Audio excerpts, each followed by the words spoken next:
Greetings, everybody, and welcome to this edition of the Media Files. This time around, I figured we'd take a look at another one of my collections, which would be this one right here. Probably some of the more expensive stuff that's in my collection. What is that? Find out next here on the Media Files. So here, figured we'd look at my Criterion collection. Yeah, so some of this stuff here is pretty much, kind of my more expensive stuff that I kind of sometimes will get. Every now and then, I mainly wait until they have like their half-off sale or one of their flash sales to get them because, running about $30-40 a piece, can be pricey.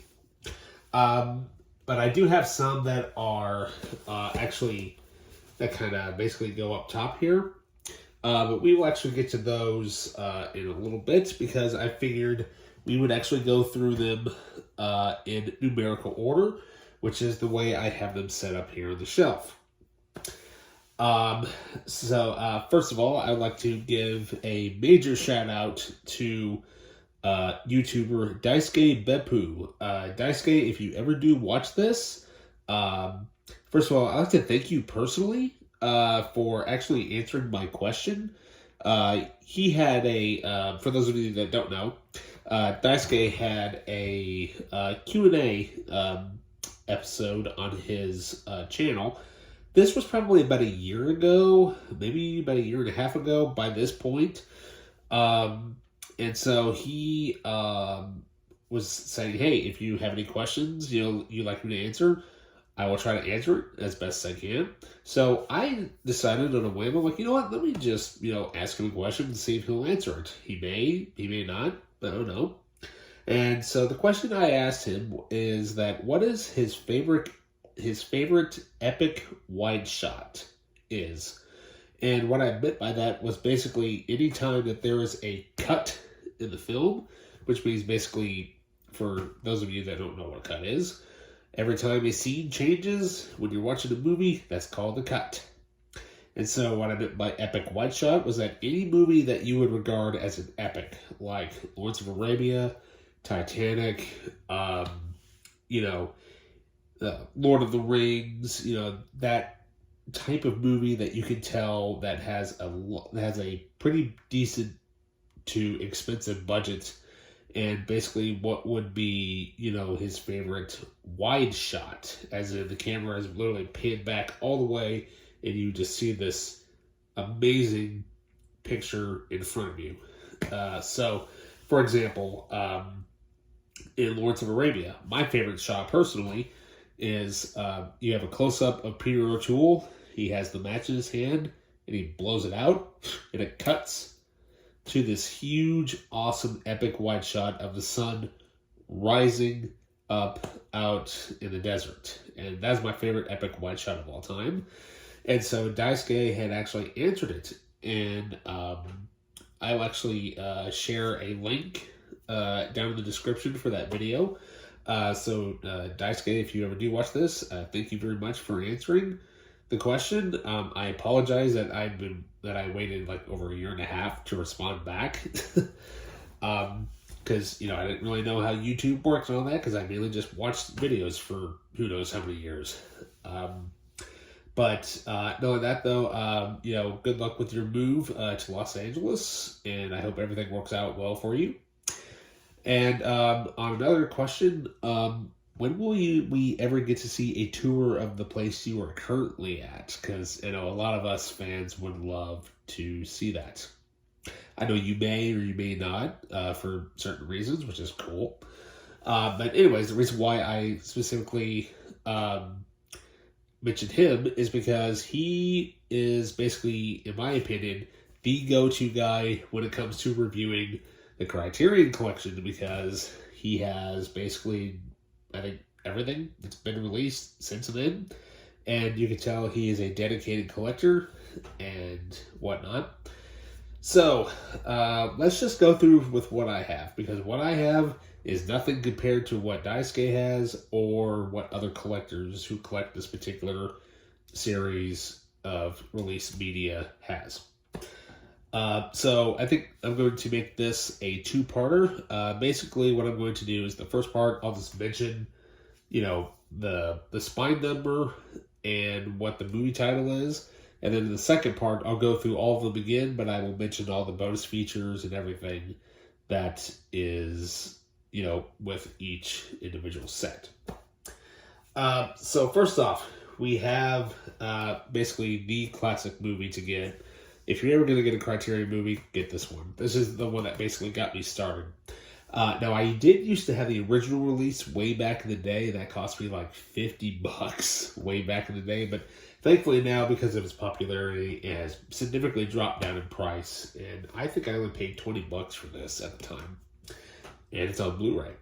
So we have spine number 2, Seven Samurai.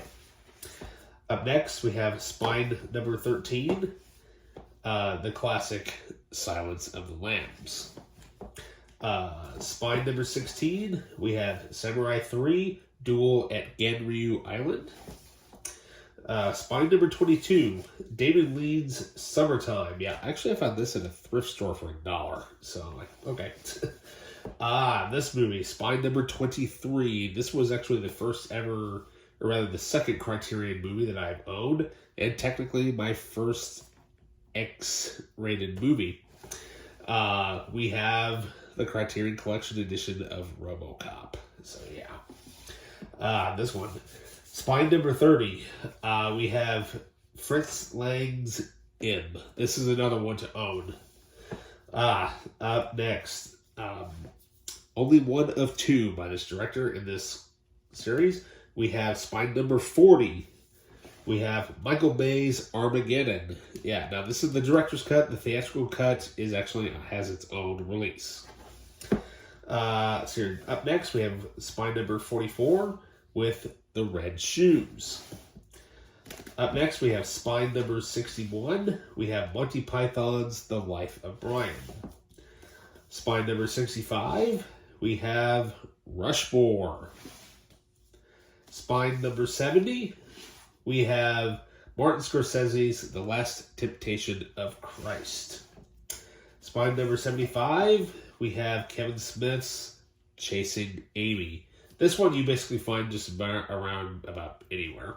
So, up next we have spine number 82, William Shakespeare's Hamlet, starring none other than Laurence Olivier. Spine number 89, we have Brian De Palma's Sisters. This movie, spine number 91. I used to borrow this movie a lot when I was at the local library when I was a kid. We have Steve McQueen in The Blob. Yeah, this movie's awesome, by the way. Spine number 93, we have Powell and Pressburg's Black Narcissist.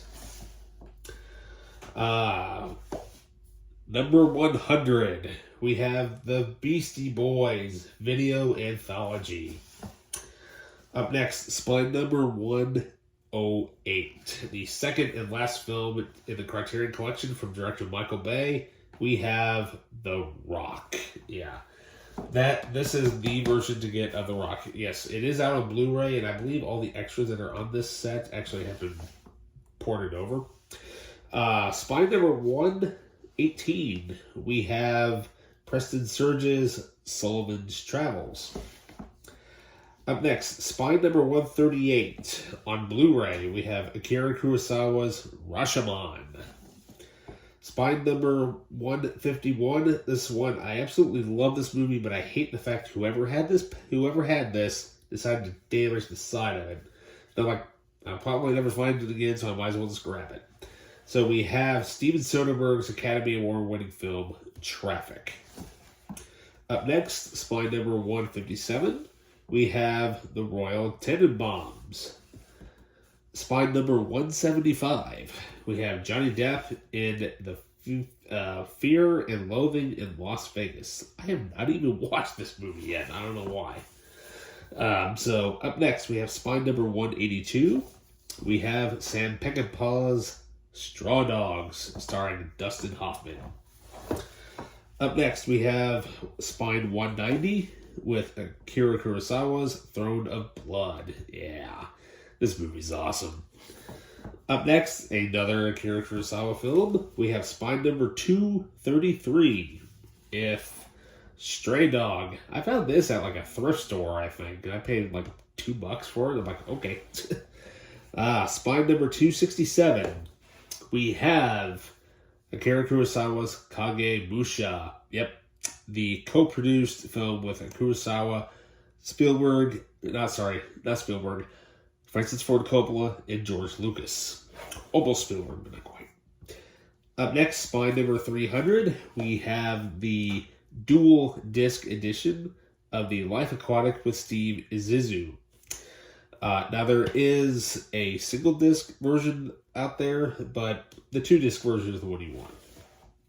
Spine number 361. We have a documentary entitled The Bales of the Grey Gardens. Yeah, I just saw this at a thrift store for 75 cents. I saw it had Criterion on it, and I grabbed it.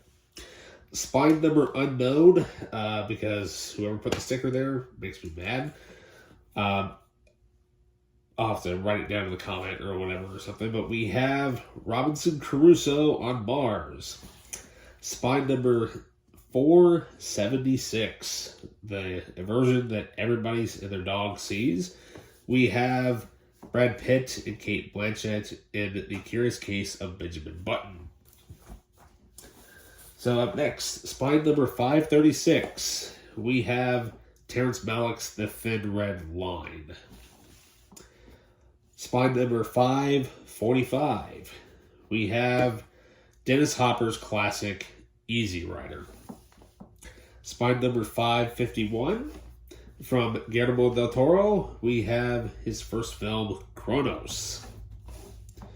Up next, this movie is so classic, you don't even need an introduction to it. But we have Spine number 591 with 12 Angry Men, directed by Sidney Lumet. Amazing, amazing movie. So up next, we have Spine number 596. We have 3 Outlaw Samurai, one of the films that inspired Star Wars The Last Jedi. Up next, Spine number 636, we have Michael Cimino's Heaven's Gate. Yeah, I have never seen this. I heard it's not that good, but I'm like, you know what? There's a soft spot for me for good old gangster movies, so why the hell not? So up next, we have Spine number 638, Christopher Nolan's first film with Following. Yeah. Up next, we have Spine number 47. We have Marlon Brando's On the Waterfront. Yeah, such a great, great movie. So up next, Spine number 677. We have The Uninvited. Up next, we have Spine number 691, a Michael Mann film. We have Thief. Yeah. Up next, Spine number 695, we have Blue is the Warmest Color. Up next, Spine number 716, we have a documentary entitled The Umbrellas of Cherbourg. Yeah, or that, or it's not a documentary, it's a movie. I don't know, what am I thinking? Brain fart, it's late. So up next, we have a dual spine. Yeah, Spine number 790 and 791. We have on Blu-ray the complete Lady Snowblood collection. Pretty much the inspiration for Kill Bill. One of many. Up next, we have Spine number 821, Stanley Kubrick's classic comedy, Dr. Strangelove, or How I Learned to Stop Worrying and Love the Bomb. In other words, just Dr. Strangelove. So, up next, Spine number 841. This one I waited forever to buy because it just it was out of my price range, and I managed to find it for a good, fairly decent price. We have the complete Lone Wolf and Cub series. Yeah. Okay, I'm going to roll with Japanese cinema. Speaking of Japanese cinema, spine number 842, Akira Kurosawa's one of his final films, Dreams. Up next, spine number 898, we have from director David Lynch, we have Twin Peaks, the movie Fire Walk With Me. I have never watched Twin Peaks, but from what I understand, you need to watch the show first and then this. So I'm like, okay. Up next, we have spine number 983. We have from Sergei Bondarchuk, we have War and Peace. Yeah, I think this is actually the longest movie that I actually own in my collection. I think it's like over 5 hours or something like that. So, so finally, the last set. Series. Everything in numerical order here. I don't know if it is or not, but if it is, if it's not, well, oh well. So up next we have the one that's not really part of the Criterion collection, although technically it is. At least I think it is. We have from the Essential Art House Janus Films series, we have 8.5. Let's put these back up here as I go.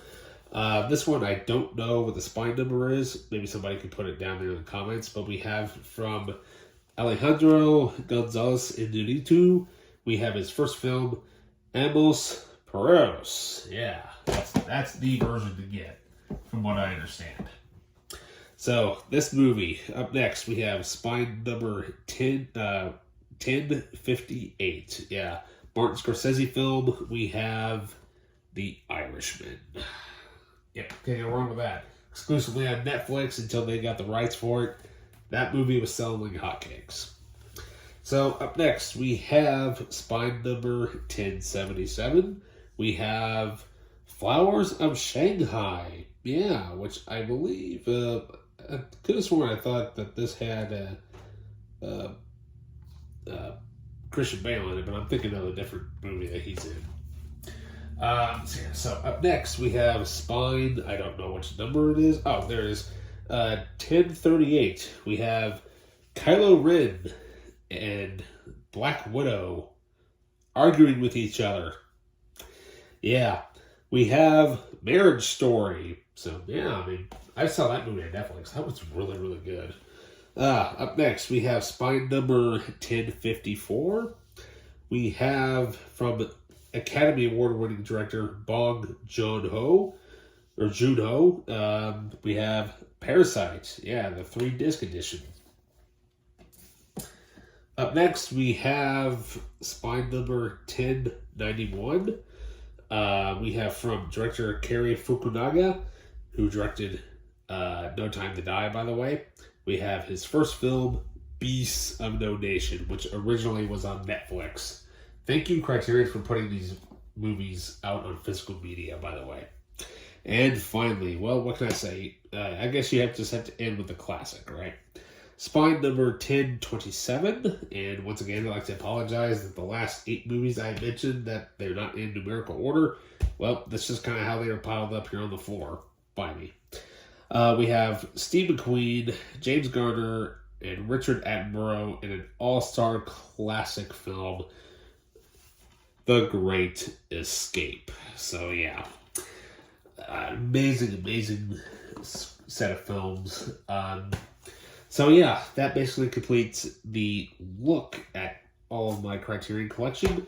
Part 2, like as I said, will be me basically going through every single one of these, and we will be discussing all of the bonus features and special features on each movie. And I imagine that was probably going to be a little bit longer than this one. So, if you have time, hey, go for it. So with that, please like and subscribe and, leave a comment down below. And with that, I'll see you in part 2 of the Criterion collection. I'll see ya.